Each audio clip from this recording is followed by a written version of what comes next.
And you don't need to pick them up to talk in them. They can stay lying down.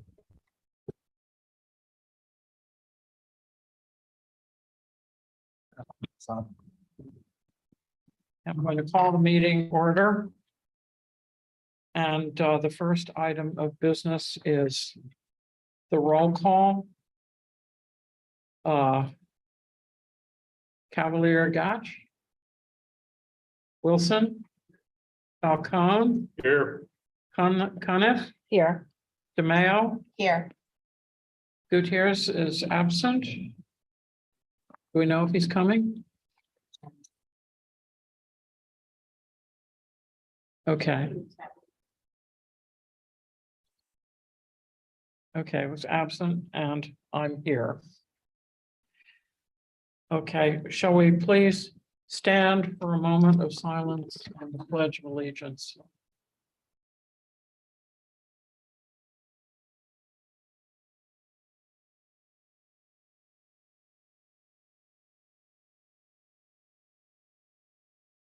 I pledge allegiance to the flag of the United States of America, to the republic which stands one nation under God.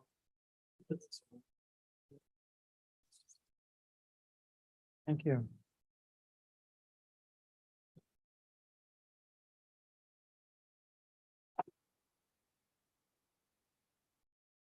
We have a fairly full agenda tonight, and my goal is to keep the meeting within an hour so that we can all get home at a reasonable time. And this means really staying very focused on the items that we need to discuss and not wandering off into the weeds onto other topics, interesting though they might be. So I hope you'll work with me on that. The next item is to consider approving the agenda. Would anybody like to move that we approve it? I move. So moved. Second? Frank seconds. All in favor? Aye. Aye. Opposed? No opposed. Good, thank you. We don't have any public, so there will be no public comment. The next is to consider approving the minutes from our last meeting. Does anybody have any additions or corrections to those minutes? No. Silence is golden. May I have a motion to approve the minutes of the last meeting? Kathy moved. Second? I'll second. Frank second again. Thank you. Okay, now we come to new business. The first item in new business is to discuss and possibly take action on establishing one or more subcommittees to work in the following three areas. Review of historic properties in the township and selection of a limited number to address next year. Outreach to other townships or organizations to learn how they have approached historic preservation, and prepare a brochure or other promotional literature to educate township residents about historic preservation and its benefits. Before we staff up these subcommittees, I think it would be a good idea to have a discussion about whether you feel we should tackle all three of these areas right away, or whether we should defer one or more of them until a little bit later in the year. And I'd be interested in hearing your opinions on that. I think the first two are easy in that they need to be done and we should not pause. And the third one may be influenced by what we discuss on the first two. Other opinions? I agree. Okay, I would tend to agree. okay. Would somebody like to make a motion that we do the first two this year and defer the third one until after the first of the year? Who would make that motion? Okay, Chris makes that motion. I'll second. Okay. We have. Okay, so then it becomes, we're gonna have these two subcommittees that will work between now and the end of the year. And, I thought a lot about how to staff these up and then realized I don't really know all of you very well, although I've had individual contact with all of you in the last couple of weeks. And I thank you all very much for taking the time. It was really, really helpful for me and actually a lot of fun. So what I'd like to do, we have to limit them to 3 people or less. Otherwise, the sunshine laws kick in. So I'd like to ask for volunteers, and if there are more than 3 people that volunteer for any of them, I will ask someone to go away. Let's start with the first one, review of historic properties in the township and selection of limited numbers to address next year. Volunteers? I'd volunteer. Okay, how handy, that's 3 of you. So that will be the subcommittee. The next one is outreach to other townships or organizations to learn how they have approached historic preservation. Volunteers, Chris? Okay. We're good there. And I would be willing to contact PHMC and get their information, if that would be helpful. Page 3, perfect. There you go. Now, I would suggest Kathy, would you be willing to get the first subcommittee just going? And Chris, would you be willing to get the second subcommittee going? Mhm. Okay, wonderful. That was easy. Now, the next item may be a little more challenging. Discuss and possible action regarding Historic Preservation Commission goals for next year. And this is at a very broad level. We're not down into detailed specifics here because we've got these 2 subcommittees that will be doing a lot of that. But basically, if you look at 2023, where do we want to be by the end of the year? I think once the second committee gets done, we'll be able to do more houses for the first one. And if we know what we're doing, we can do more. If we get these 2 working by the end of the year, we could do more houses. It doesn't take that long to evaluate them. And it doesn't take that long to write out what is necessary for the thing once we get a guideline. What do other people think as you envision the work of this commission next year? Where would you see us going? For clarification, when you're saying the end of the year, are you saying the end of 22 and then the beginning of 23? No, I'm saying the end of 23. Okay, I just, In other words, looking a year out, where should we be making our priorities next year?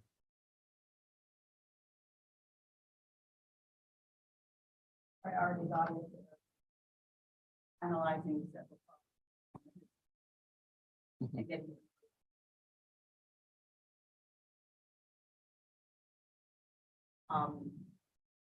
priority, and then I think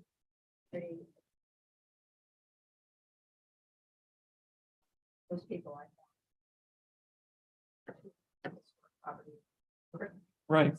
I just talk with them every week and they don't know, and they don't have a commission, one from the other, they don't know. So I think educating, I'm sure that's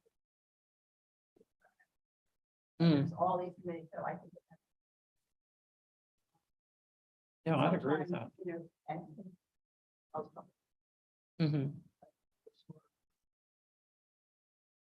So we've got emphasis on getting properties listed as class 2. And we've got emphasis on education and maybe publicity. and possibly an event or two of some sort. Anybody want to throw anything else into the pot? Based on the second subcommittee having an idea of potential resources available to property owners who may be looking to be classified as class 2, have something available to give them in reference to maintaining their properties. Yeah, so that could come in either as part of our education efforts or part of our publicity efforts. But in Part of other the words, outreach at large. outreach at large, yes, outreach at large, that's a good term for it. Covers a lot of sins. I was thinking. You.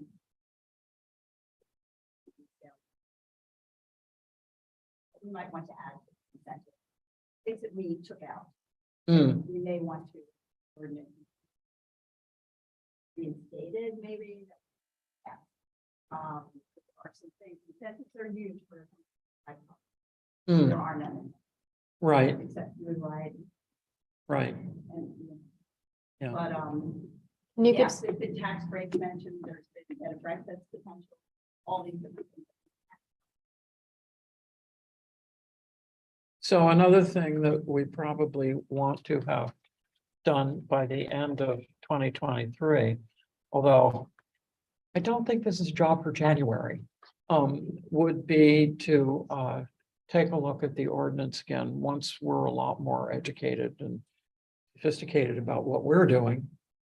And see if there are things that we feel should be added or changed or amended in some way, shape, or form. I have no idea what that process looks like. Steve is grimacing over there. Yeah, I mean, I think the process would be kind of multifold, you know, one would be, I think you come back and you, let's say you had 3 things that you would suggest changes.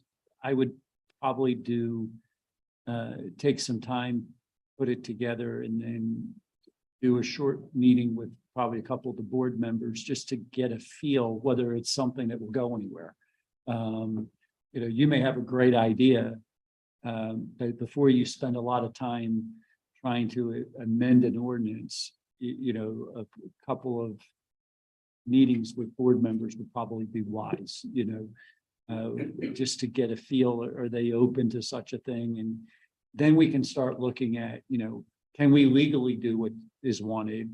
Because some things are, second-class township is different than other townships, and so like first-class townships or boroughs or you know, cities, and so we don't always have the same ability. Even though another municipality might be doing something, we may not have the same legislative ability that those communities have, because boroughs can do something different than, you know, so we just have to look at that. And that'll be people like myself and Rich will get involved. Rich Sikora, our attorney, will get involved in that and make sure that we can go forward with what it is that you're trying to do. My ignorance is showing, but what are we? We are a township of the second class. We're a second-class township. Yes. What's an And- example of a first-class township? Excuse me? What's an example of a first-class township? Radnor happens to be the difference, just so that it has nothing to do with quality, right? Right. So I always make sure I say that, you know, it has nothing to do with quality. It has to do with how we're governed. Mhm. So we're governed by 5 board members that are all elected at large versus a township of the first class. I'd like to say it that way a little bit. It doesn't sound quite so, anyway. A township of the first class is governed by commissioners that are elected by wards. And so it's a very different type of approach. Mhm. Boroughs are very similar. They're elected by wards and they're actually council members instead of commissioners. And there's a mayor. You know, we don't have a mayor. You know, so they're different based on it's not necessarily based on population. So, you know, we're large enough that we could qualify as a community of the first, a township of the first class. So it's not that. It has to do with more of how we're governed and what Mhm. involvement that we have. Like, we don't have the responsibility to pick up trash. Each individual gets to decide who picks up trash. In a first-class township, they actually have the responsibility to pick up trash. And so they're just little things like that. And that's why we have to look at, like, I have to always check and say, does our code allow for us to do certain things? Because they're different in how they're set up. Thank you, Steve. That was very helpful, especially to me. Now, according to the agenda, this says discussion and possible action. I don't know that we necessarily need to vote on this at this point. And I would be in favor of letting the discussion just be the discussion for tonight and come back to it probably either at the end of this year or early next year and nail down specifically what our goals and objectives for 2023 are going to be when we have a little bit more knowledge and a little bit more experience than we do right now. Everybody okay with that? Yeah, the only thing I would say, we'll ask for those early part of next year from each committee. The one thing that I would say is, and we're going to get into that a little bit further down, if any of your goals are directly related to what you're asking for in the budget, I would always say tie the two together. And so when you tie the two together, when I present that to the board, I can say, your goal is to do, this type of outreach, and therefore you're looking for X number of dollars to do that. And so it's tied to a goal. They agree to the goal, they agree to the budget, if that makes sense. Right. And anytime that you can tie it back, and I think I mentioned this the last time we met, but if I didn't, I should have. Anytime you can tie it back to the strategic plan, where we look at what the strategic plan, and one of the sections under the strategic plan actually talked about preserving historic resources. Anything you can tie back to that also helps, because if it doesn't fit in the strategic plan, we have to ask the tough question as to why are we budgeting for it? And why are we setting goals that don't necessarily match to what the strategic plan Well, is? Steve, if we nail this down in more detail in our next meeting, is that sufficient? It really is plenty of time. I Okay. mean, it'll end up being a part of what I'm doing to help put the budget together one way or the other, but we're good. Yeah, Yeah, okay, you guys are in good shape. I was great. wondering, does the township have any way of printing stuff, or do we're on our own and we have to get a printer if we have to print something? So, I mean, I know they have something, are we allowed to use it? well, I mean, we have a copier, if that's what you're asking, but if you're looking for something that's more of a true printed type of a document, I feel like I'm echoing. We'll get to that when we get down to the budget. a Am I- little bit. Emily? That's what I was Yeah. looking for. 'Cause Yeah. Okay,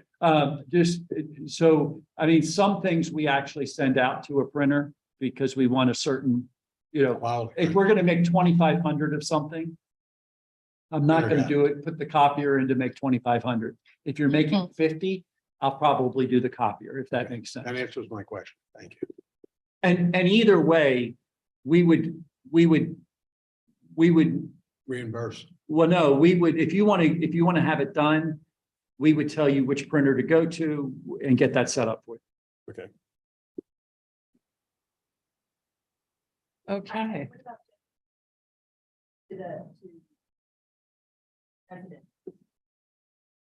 Would that be paid for, would that be budget if we want? Yeah, anything like that, we would want to include.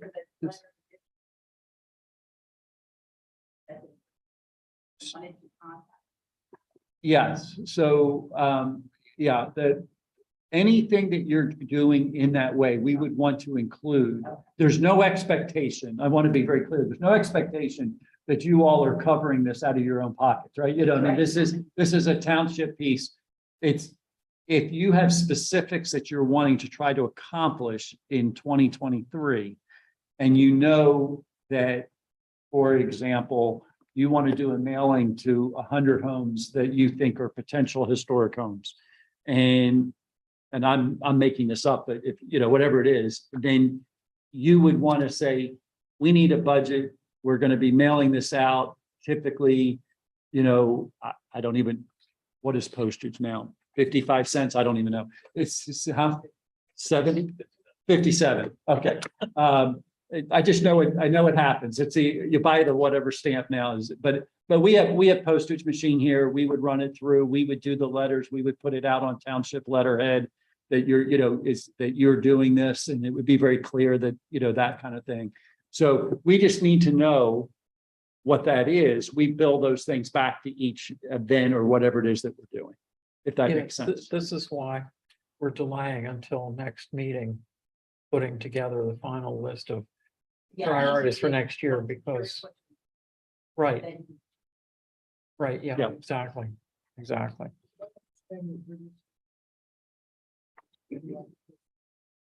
Would you turn your mic on so everybody at home can hear? Sorry about that. Did I understand your previous comment to be that we have a township set vendor list for printing and mailing? Let me say that we have a vendor that we've having a relationship with Okay. that we already have for billing purposes. So they, like, let's say you want to go have something done. You could actually take it there. They'll bill the township directly. Perfect. And so that's our preference.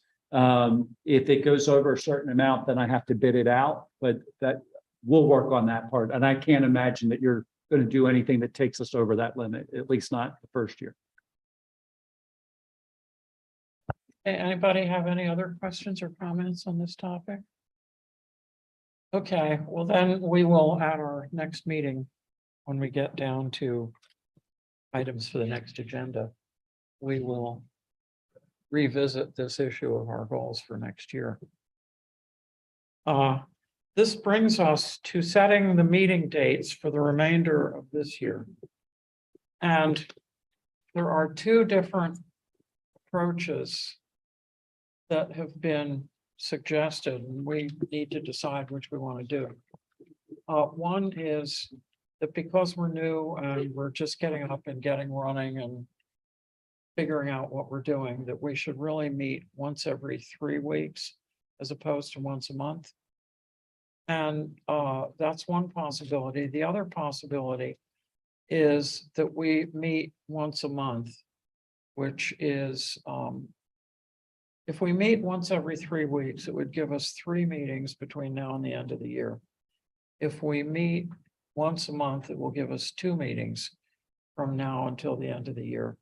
And before we start working on individual dates for meetings, what I'd like to do is get the census, get the consensus of the group as to whether you're more comfortable meeting once a month or whether you would like to meet once every 3 weeks.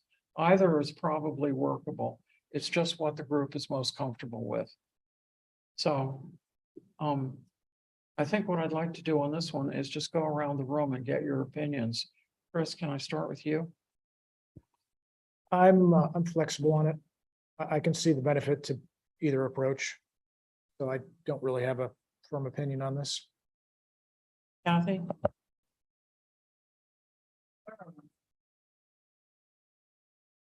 Mhm. Vince? I mean, Frank? Once Vince a isn't here. month would be fine with me. I'm away a lot of the time. Every 3 weeks, I know we're gonna knock into one on. So once a month is would be better for you. What about, I'm flexible. Once a month is better. for me. okay, so we have 1, 2, 3, once a month, 3.5. 3.5. Yeah, she's away, so Well, so is Chris, though. Um, So here would be my, Okay. if there is not an urgency, the reason why I had thought I had heard someone say they felt like they wanted to get a couple things knocked out between now and the end of the year. If there's not an urgency, I would never encourage you to meet more than once a month. Because I think if you're putting subcommittees together, you're already going to have a lot Right. going on. right. So I'm not hearing the urgency. I'm not Well, hearing I anybody think, saying, I think the sense of the group really is that once a month would be the best way to go. Nobody is jumping up and down and saying once every 3 weeks, once every 3 weeks. Yep. So we'll go with once a month. Now, this brings up dates, and I should tell you, I think a number of you know this already, that Steve and I met, I guess, what, about 10 days ago now, Steve? That's a great Whatever, date number. whatever. We met. We've met since the last time we all Yes. met as a group. We met. And one of the things that came out of that was that I've been given dates that Stephen is available and that works from the standpoint of the administration. And that's kind of important. So there are 3 dates and we should probably pick 2 of them. They are as follows. Tuesday, November 1st at 5 p.m. Tuesday, November 29th at 5 p.m. And Tuesday, December 20th at 5 p.m. So we need 2 out of those 3. Anybody have significant problems with any of them? I'm not available on the first, November 1st. Okay, I'm not available on November 1st. okay. Anybody, Looking. Not as bad. what? I love to do it, so I'll do it. Time, but it's a special 5 o'clock meeting. I didn't know this would be. Well, no, this is just for the remainder of this year. Okay. One of the things that we'll do when we get closer to the end of the year is working with Stephen, figure out when our regular meetings are going to be. And, you know, personally, I prefer to have an evening meeting, but the township schedule is really jammed up, so we have to be a little sensitive to that. Yeah, I will tell you, we're probably going to go to, I'm working with the board to come up with a schedule for meetings going forward. Probably the times will most likely either be a 5:30 start, or if the meeting will stick at less, it's about an hour and 15 minutes, or 7 o'clock start, so that the staff, one of the challenges right now is I'm running out of nights to have meetings because there's so many meetings in the township. And so I'm looking at trying to double book nights. If we start later than 7, it tends to get very late for the staff. And if we start earlier than about 5:30, it's hard for most people to get here. So I'm trying to figure out that balance, but I'll get to you as soon as I can back. If there was a time on those nights, I could potentially move some of these a little later. I did 5 o'clock start because I thought that's what everybody wanted. So I can play a little bit between now and the end of the year. I'll have to look, and Steve, I may need you to look up some things for me while we do that. But if you think you want to try to move it to a little bit later, I think we can do that. And the only other thing I would add is that November 1st it's a little less than 3 weeks from today. So then we're doing that meeting in 3 weeks rather than 4. I'm actually away, so I'm not available on the 1st, but it is 3 weeks I'm from. coming back from Disney on that day, but I don't know what time. Well, how is November 29th for everybody? That's a That's a Tuesday. Tuesday. It's a Tuesday. It's. These are all Tuesdays. It's open for me. That's not a Barton Bridge. Okay, So my issue is I have 7 PM meetings normally on Tuesdays. well, we'll be done long before that, I promise you. There is no way we will be here until 7 p.m. over my dead body.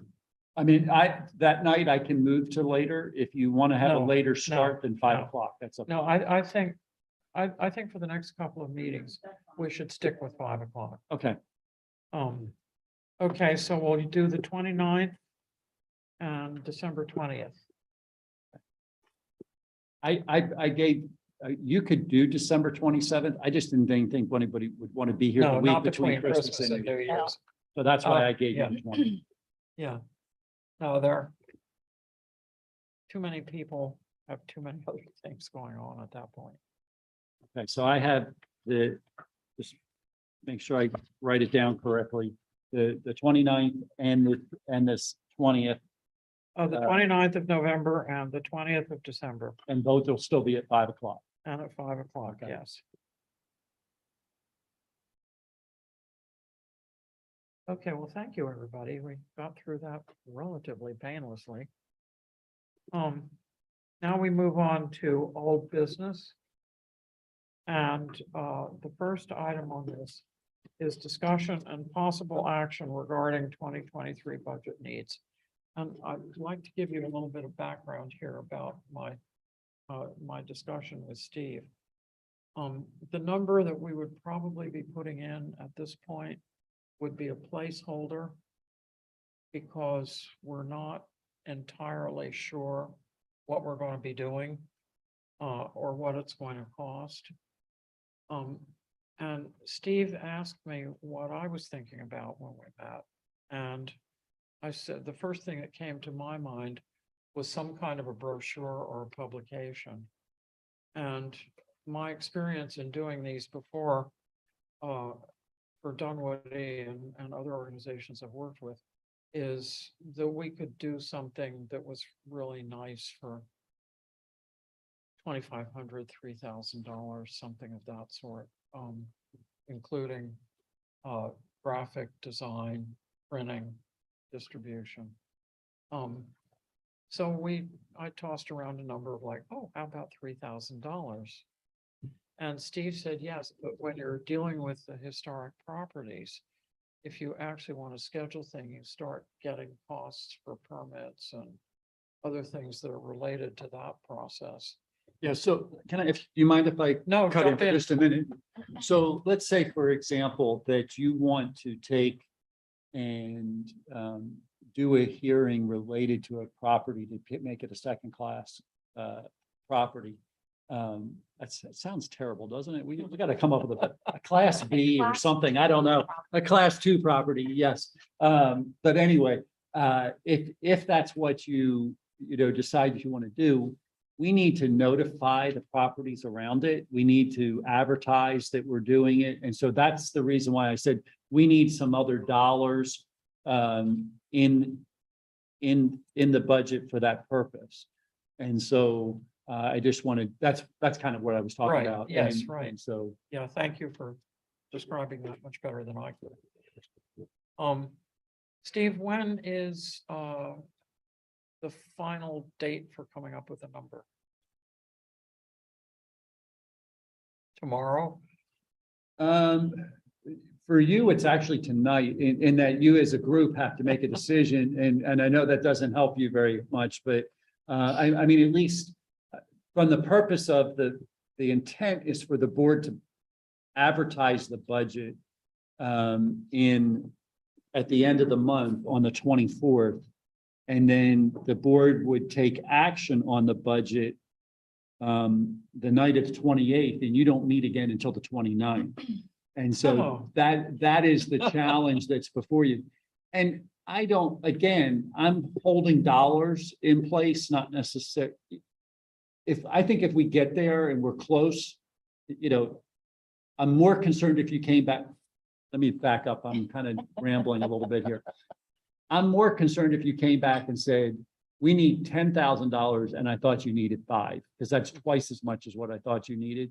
And we put $5,000 in the budget kind of thing. Or if we put, 10,000 in the budget and you need 20, that's a bigger deal.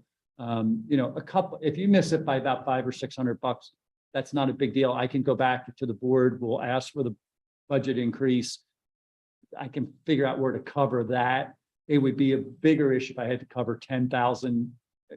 The thing is, I can't change the budget during the first 3 months of the year. Second class township code doesn't allow us to change the budget during the first 3 months of the year. And we can't spend outside of that, whatever the budget is for that during that time. Let me ask, let's say, pick a number. Let's say we decide that we want to try to, bring on 3 properties as class 2 properties during the course of the year. And we have to go through the process of having a hearing, blah, blah, blah. How much sort of roughly, what would it cost us per property to go through the whole process? I'm going to say, we would set aside $800 per property. As a base, that's about what we have charged for a residential zoning hearing case. By the time we bring in a court reporter, by the time we do the advertising in the paper, by the time we put out public notice, by the time we mail out to the surrounding homeowners that are there, those kind of things, that's what covers that cost. And it's amazing how incredibly expensive it is to put an ad in a paper that we have to Oh, do. yeah. I mean, when we have to put in as a notice that we're doing this, and we would need to do that if even for your hearings and then for the board hearing, it just gets very expensive. One figure that Steve and I talked about, which I lay out for your consideration, would be, if I remember correctly, Stephen, and if I'm wrong, say so. Right. Was $7,000 to cover doing educational materials. And costs associated with bringing on properties onto the list. I put in 5 this week when Oh, I had to okay. do it, but if you guys want, if 7 is what you think you need, I'm happy to add the other 2. That's not a big Based on deal. the math, where you're thinking 3,000 for brochures, 800, and we're thinking 3 properties, that itself is 5,400, round up to the nearest 5, 7,000. so 5,500 just for that, so So 7,000 sounds like a good number. 7,000 sounds great. Okay. It definitely leaves some room.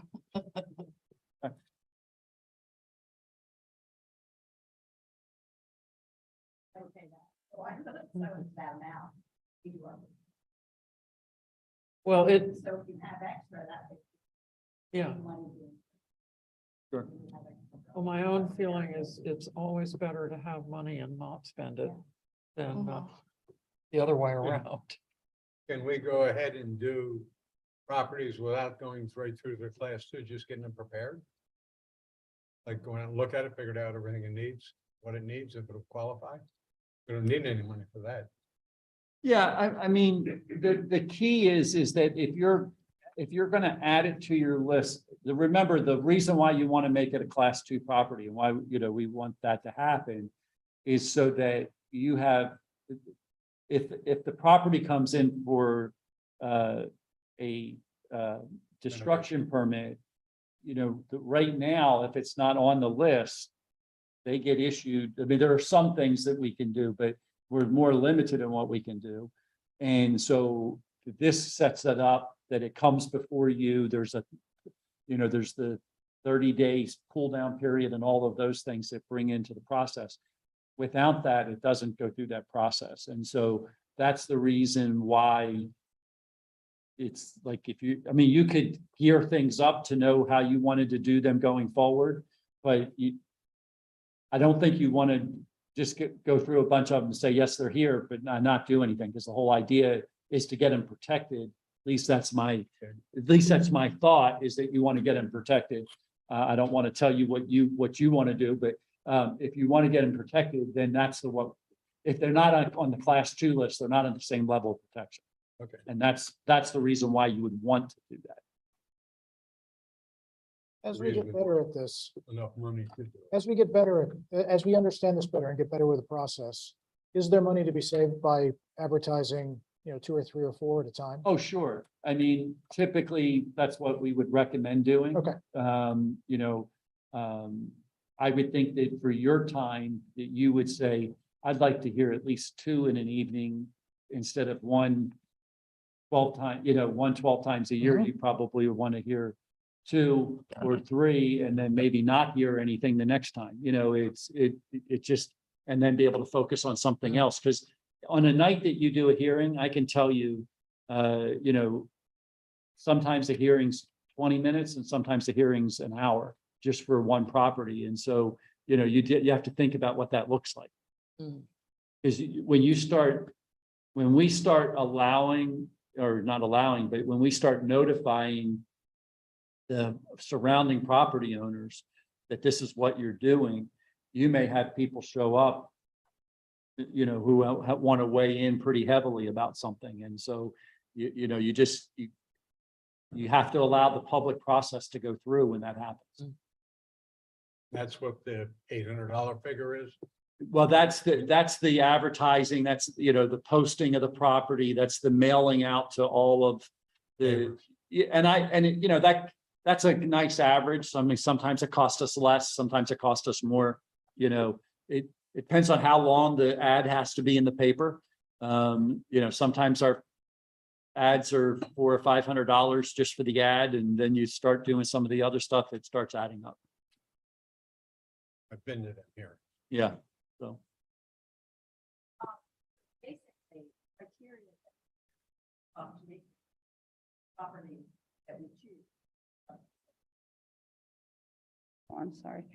I'm referencing our ordinance. Correct. Okay, so if we can prepare that as quickly as we can prepare that, because we have all the information, I have a lot of it from the Historical Society, and then Frank's done a review of it. And he writes all the information. How quickly can that be put into, if we wanted to start with a property before the end of the year, how quickly could that be done? Can we get on an agenda to do that? I mean, I know this all takes time. So the first step, Let me step in here for a moment if I can. I don't think that we're actually going to be trying to put properties on the list before the end of the year. We only have 2 more meetings. And there's a lot of prep work to do. You know, the Historical Society is a little bit ahead of everybody else. But I think the committee needs a chance to catch up. Oh, no, I understand that. I think I'm thinking of time constraints on, I think I had asked about several properties slated for demolition. That is what I needed to know, because that makes it much more imperative that you work quicker. yeah, And the one, you know, is the Lewis House up on 252. yep. And then So- that one on Sawmill, I was asked by the county about that property, Heritage Yeah. Commission. So those are properties that are in peril, and they could actually, I know they were turned down several times. Yeah. So you have to notify the property, like, let's assume, and Go ahead. I'm jumping actually ahead. We're going to talk about this coming up. I don't know if you want to make your decision on your budget first before I do this. Yes, yeah, I do. And then we'll move on. Okay, so somebody want to make a motion? Make a motion. Okay, what are you moving? I'm moving that we make the budget 7,000. Second? Okay, okay, we've got that. All in favor? Aye. Okay, thank you. Okay, now we move on to the continued review of the historic preservation ordinance. And Steve, if you want to get back to this particular problem. Yeah, let me jump onto that and then I'll Yeah, I'll go through a couple things that I thought we would talk about tonight regarding that. So the first thing that I would make note, and I'm looking, if you have your ordinance with you, I'm looking on page 8. And I'm looking at under F, procedures for designation or removal. I'm assuming right now we're mostly concerned about putting things on versus taking something off.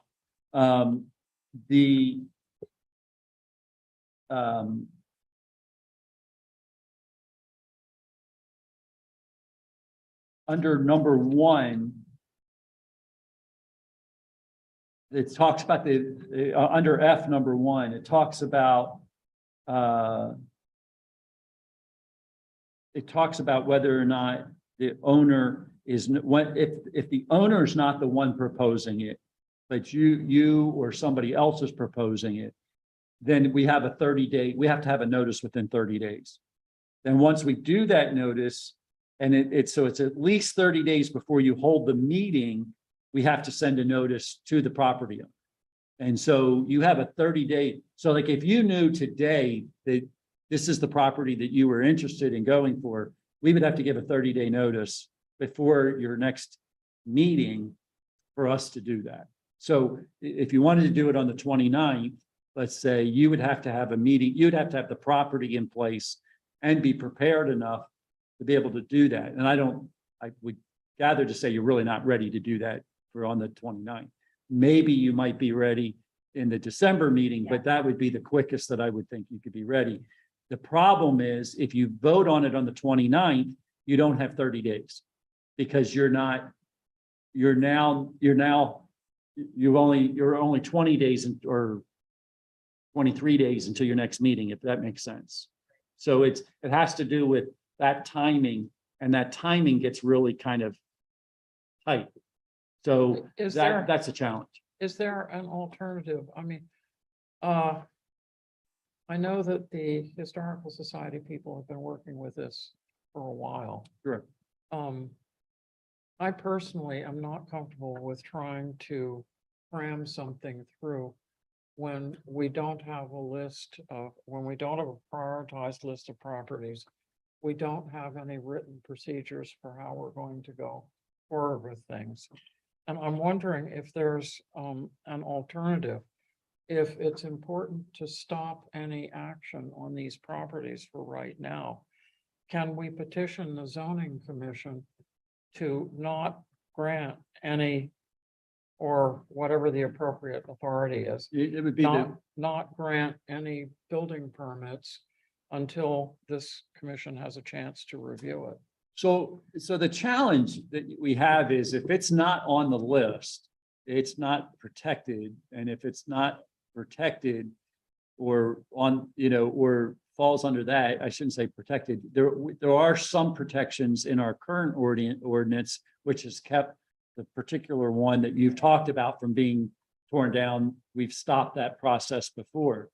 And so it doesn't have to go through this process, right? There's still a process the township has for properties that are on the historic list that says, you just can't walk in and get a demolition permit without having a purpose behind what it is you're trying to accomplish. So if the developer, and I'm saying developer, or property owner were to come in and have a plan, we couldn't stop it. I mean, once they asked for that and it was going through, if it met all of the township qualifications, we can suggest that they talk to you, but we can't make them talk to you in that way, if that makes sense. Mhm. I mean, once they're on the list, that's a different story. That you then have them protected and it's set in place. But until then, we have to go through what was in place before this ordinance was put in place. Because if they're not on the list, then it's hard for it to fall under what this ordinance is. So what you're saying basically is there's no alternative. I'm saying there's nothing that I can make them do. I can always ask them to.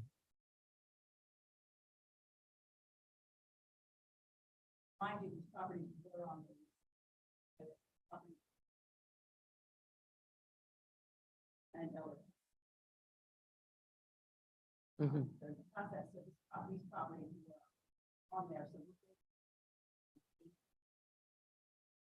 That's why we have, Mhm. because that's. Mhm. Mhm. They were just all the law. Marvel basically has all theirs on there. Marvel has all their stuff. That's nice. In their ordinance. All of it, but they have. Mhm.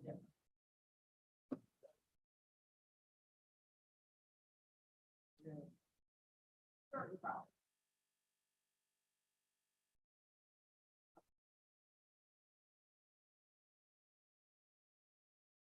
Okay, so what are you proposing we do? Right, on what information that I have, someone else writing up.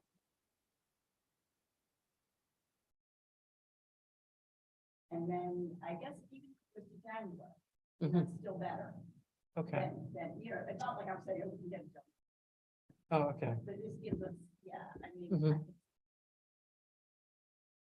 The problem is that you get the fact in there, and once we're notified, run in and. Let me just ask this question. The one on Sawmill, is that 3111? So they're already in for a land development. I don't know that, I'd have to look to see. Huh? Yeah, I would say because they're already in, I'm not 100% sure that even if you went through this process, if they couldn't move forward with what they're doing. I wasn't sure they were taking down the building. That, and I thought they were refurbishing what was there, but I don't want to. Yeah. So, but it's a broad land development plan. My understanding is, I thought my understanding was the existing house, which is what I think you're talking about, actually stays, but I'm not 100% sure on that. The second one that I think you're talking about, if we're talking about the one over here on 252, there's nothing in today. So there's, other than there was, I think 2 years ago, there was a request, and I may be wrong, it may have been a year and a half ago. I think it was 2 years ago, there was a request to just take the building down, and we turned it down based on the township's ordinance, because there wasn't any plan. I don't know of any plan coming in. I mean, obviously, if the word gets out that we're looking, you're gonna see more likely that something will happen. But I think that if you acted on November 29th to say these are the ones that we would like and plan for a January meeting, I think once you do that, at least it puts everything on notice that that's the intent. I'll check that with the solicitor, but I'll make sure that's the case. Are we just doing an evaluation of the exterior of the building? So the way I understand this document, it's predominantly exterior. I don't know that we have any control over interior at this point. I've done historical work and I've gone out to get the permit. And you walk in the office and you say, I'm working on 214 Tower Lane. And the building inspector says, that's a historical house. I said, no, it was built in 1905. It was the farmhouse in 1855. He said, that's an historical house. And I was allowed to change the inside. I wasn't allowed to change the outside. And so that's why I'm assuming That's my understanding of, it doesn't specifically say, it talks about architectural character, those kind of things. I suspect it has to do with what's exterior more than what's interior, but what you can see. we didn't move enough and the lights go out, but, yeah. Yeah. I mean, I think the idea is, if somebody comes in and says, this old house has 32 rooms and we'd like to change it to 20 rooms because, everything was this big. And now it makes, and the house stays, I think the goal was to have the house stay, right? I mean, that's the key. Do storm windows on the inside instead of the outside. Yeah, I've done it. So I've done it. Yeah. I don't know how to write it up. I don't know what percentages of what you're looking for. That's my problem. That's my question. Okay, Steve, you want to get back to the ordinance and? yeah, so I'm going to jump back one page. I think if we answered that question, I think everybody kind of understands and then, oh, by the way, in addition to that, once you all hold your hearing, then the board of supervisors, and I forgot where I put that note. The board of supervisors has to have another hearing. So, I mean, it's probably almost guaranteed to be close to 60 days. From the time you start to the time you get there. So just know that. So I wanted to bring your attention to page 7, B, because I think that's really where most of your emphasis is going to be placed under criteria for class 2 historic resources. It has to meet one of the following criteria, and then there's a list of 10 criteria. And so I just would, suggest you kind of get familiar with that. I picked up a couple things, obviously, number 1 talks about significant character, interest, and value as part of the development / heritage culture. But it's broad. It could be for the township, it can be for the county, the region, the Commonwealth, or the nation. So, if you look back at something and you say it may not have national significance, it could still fall under as having historical value, because it may have historical value just to Newtown. So, and something that I think about, that might fall under that as an example, probably is like the old train stop that's over at Drexel Lodge, even though that's not the location that it was. I don't know that it has historic value for the purpose of, a national historic value, maybe not even a state historic value, but it does have specific historic value to Newtown because it was the original, or was one of the train stops in Newtown, freight stop. So if that gives an example that kind of gets us there, even though, like I said, it's not in the location that it originally was. Again, it could be an event of importance in history, and again, a variety of ways. I think I've talked a little bit about the architectural style.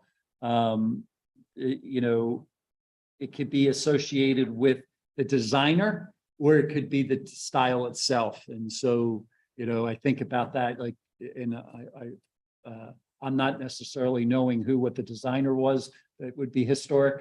But, I typically you think about like a Frank Lloyd Wright house, that's something that has value, people would say, because of who the designer was, maybe not so much based on the house itself, if that makes sense. But that's an example. And then, go look at number 6, talks about, specific significant innovation, representing a significant innovation. Again, designs, materials, craftsmanship. So just make yourself real familiar with this area. I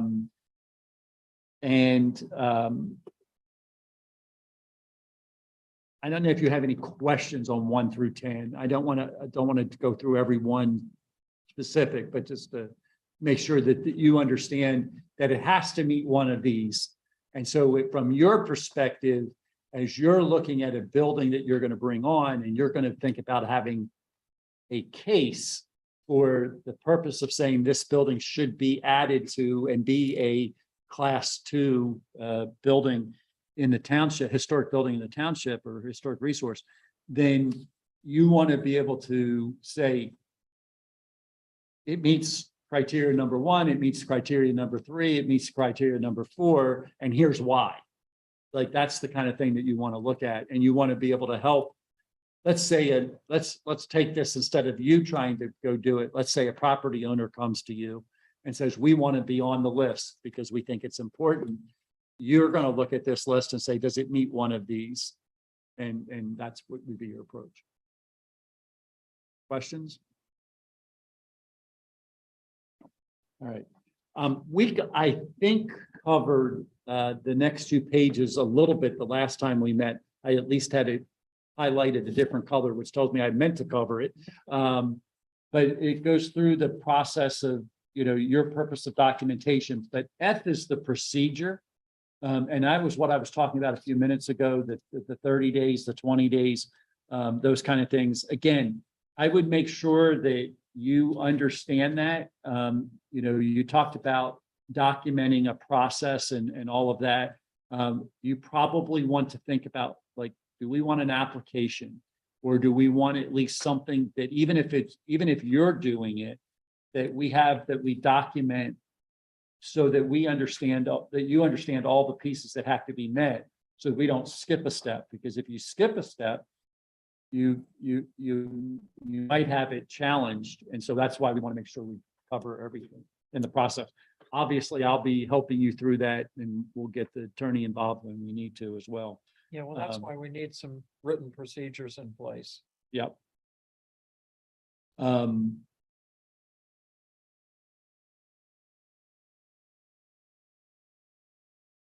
So you have your public meeting, and I talked about that. You had that 30-day notice, then you had the public meeting, and then you're required to give a recommendation on the criteria within 20 days of that to the Board of Supervisors and to the applicant or the property owner in that process.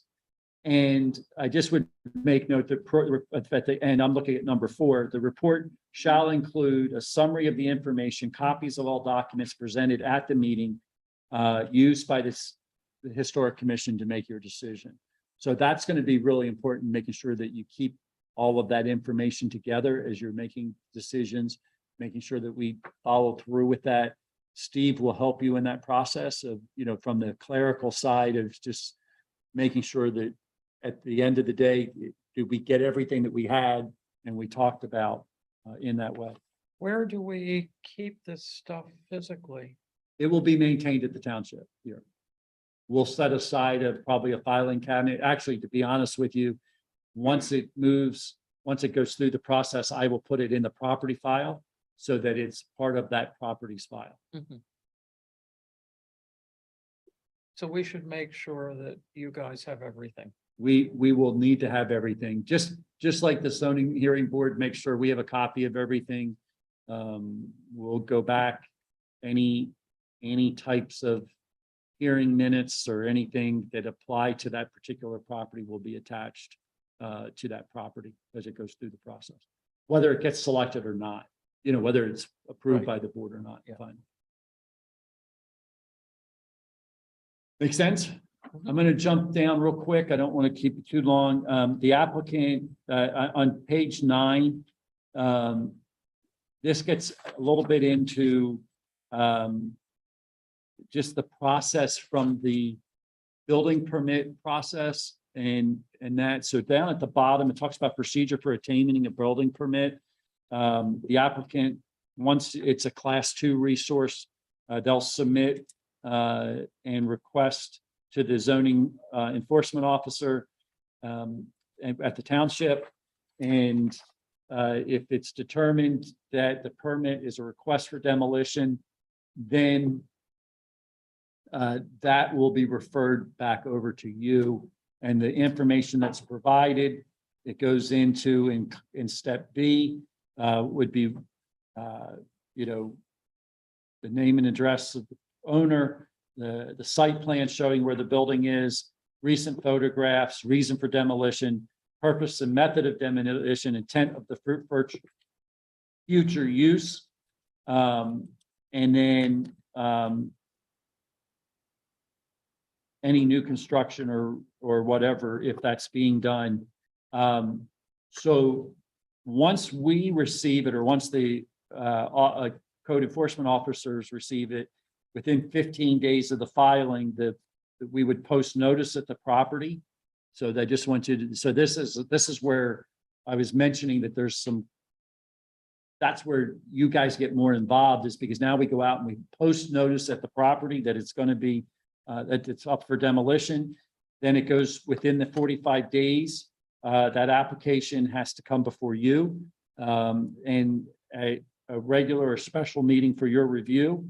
And then the applicant must be notified at least 10 days prior to that date for an opportunity to present reasons for the filing of the application. And then it goes on, and what you're to consider when an application becomes before you. What's the effect of the demolition on historic significance? Whether it's the applicant has demonstrated that there's an alternative to the demolition. Is there an economic feasibility issue? Sometimes some of the reasons why these buildings get destroyed is that it's not economically feasible to maintain them. And so that'll be something that comes and is looked at by you. And then also, is there alternatives to the demolition? then you'll look at whether or not there's resources, the resource is a present threat to public safety. So, you know, if keeping it up is a problem, you know, we had one before this was put into place, that was actually a discussion of public safety. It was a building that was intended to stay on the Lister property. We looked at it and it really was, if kids got into it or somebody got into it without boarding it up, it was an issue of public safety, and that was a concern and those kind of things. But the other question is it being intentionally neglected? Like, you know, is the property owner causing their own problem? You know, and so that's something that you look at. And then finally, is it an unreasonable hardship to retain the building? And so those are the things, your 7 things that you're looking at every time someone comes to you with a request for a demolition permit. And so I just want to make sure that you understand kind of like you're having almost double role here. One is that you're looking at trying to add properties to the list. And then once properties are on the list, you may be hearing why somebody thinks that it needs to be destroyed, or at least a portion of it might need to be destroyed. And then what's your role in that? And how do you fit? Does that make sense? Mhm. Pretty clear. So, I think you come to argue a neighboring or somebody to argue this, who helps with our argument, and the whole part of it, but that's kind of, I guess, rather than be blindsided, is there some prep for this that we know and we would be? I think the 2 things is, once it's on the list, you know, now that there's 2 things that have happened. So for it to get on the list, remember, not only do you have to take action, right? But you also, the Board of Supervisors also has to take action and agree to it. And so you've gone through, like, you can't, once you decide, it still has that other step. So now that the board's put it on, they've made a commitment that it's a protected resource as well. I'm not committing, the board is saying that they're going to send solicitor help, but obviously, if we think it requires solicitor help, I would think the board would get involved. Because again, there's a process that it goes through. You have that review period, and then there's within 30 days following the conclusion of your piece, it goes back to the board. The board has to do their review period as well. And so just like a zoning case today, there are zoning cases that the board doesn't get involved in.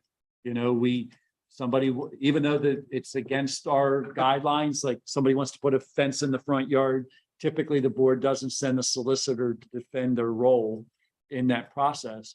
However,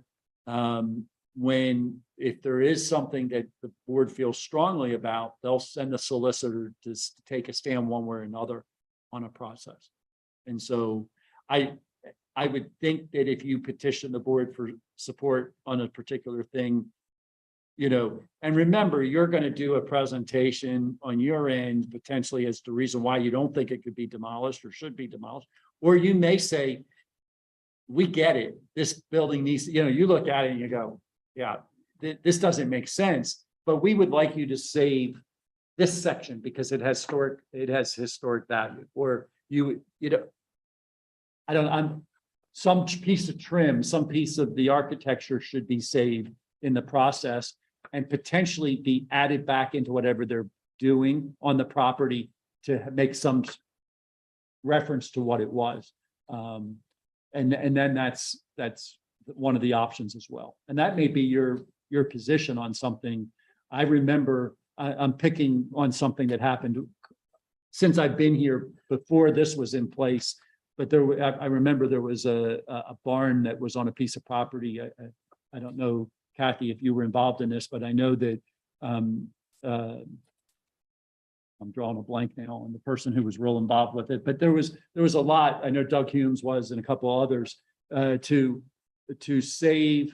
They wanted to save the barn, but the barn was going to be made into, I think, a house or something, and the board did not agree to it because it became a multifamily type of thing. The zoning board didn't agree to that. And so that there was this even though there was this hope the barn's still there, but it's not being maintained the same way. And so it was an adaptive reuse that didn't go through.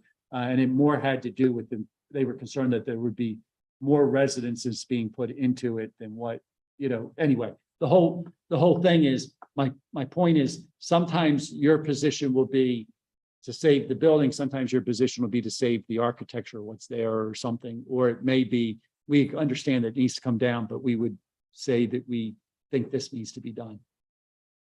Some kind of monument may be in its place or something. If that makes sense. I know we did something like that, and it was after I came, the building was already down. There was a barn over at Lissitor that had been taken down that had housed horses or something. And we made them put stones up basically where the barn had been, and then do a nice plaque as to that with a picture of what it would have looked like, or what it did look like when it was fully up. And so there's multiple ways that you can accomplish what you're trying to accomplish if it gets to a point where the building obviously still needs to come down. If that makes sense. Obviously, we want to keep that from happening as much as we can, but if something happens in that way, hit by lightning or something, and all of a sudden now what do you do with it?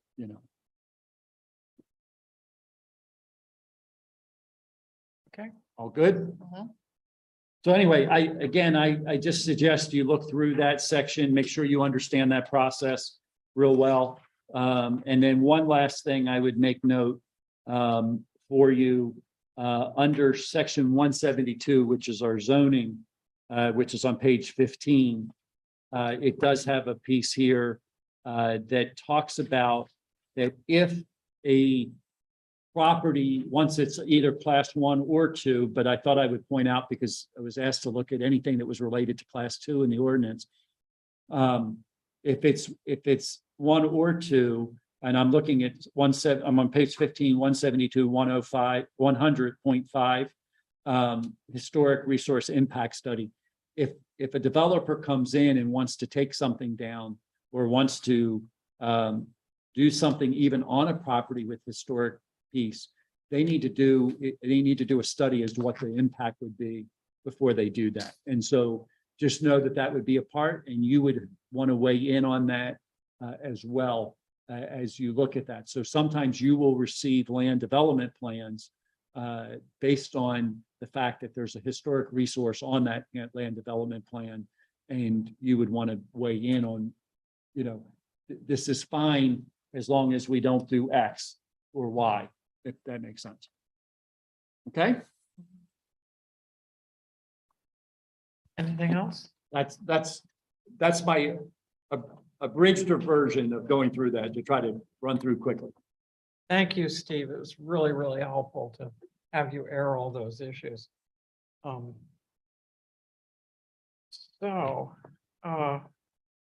We have no public, so there will be no public comment. Items for the next agenda. These are recommended. The agenda actually will get put together later. Obviously, reports from the 2 subcommittees. I think we did the finances. Anything else?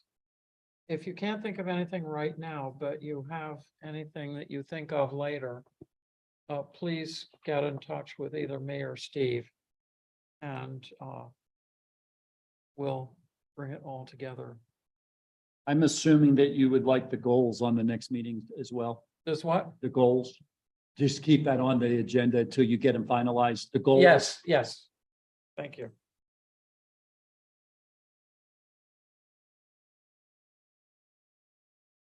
Okay. Okay. If there is nothing else,